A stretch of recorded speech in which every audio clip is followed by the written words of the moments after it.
Du soleil, une eau à 20 degrés et pourtant une plage déserte. Un début de vacances compliqué pour les professionnels du tourisme. Visiteurs et vacanciers sont aux abonnés absents, comme en témoigne ce professionnel de la restauration. Avec la température qu'il fait, on devrait avoir la terrasse pleine, la plage pleine. Il n'y a personne. Il n'y a pas de flux, il n'y a personne qui bouge, il n'y a personne qui. Le marché, il n'y a personne.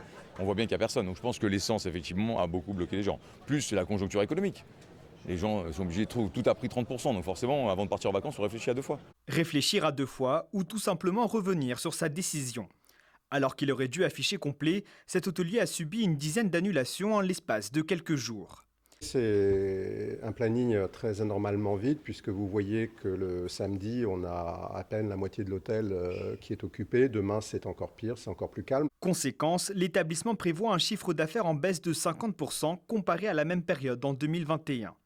Nous sommes dans une chambre familiale réservée habituellement pour une famille de 4 personnes, 2 adultes, 2 enfants idéalement, qui a été annulée hier et qui malheureusement nous fait une perte de chiffre d'affaires de près de 600 € puisque ces clients devaient rester 3 nuits.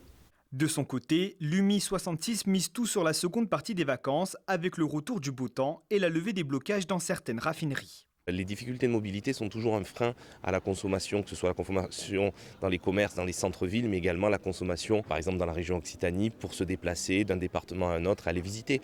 C'était une incertitude. Aujourd'hui que l'incertitude est levée, je pense qu'il n'y a plus aucun frein pour nous empêcher de faire les vacances qu'on mérite. Un optimisme qui ne masque pas pour autant la réalité. À l'échelle du Languedoc, les demandes de réservation à l'automne auraient chuté de 30% comparé à 2021.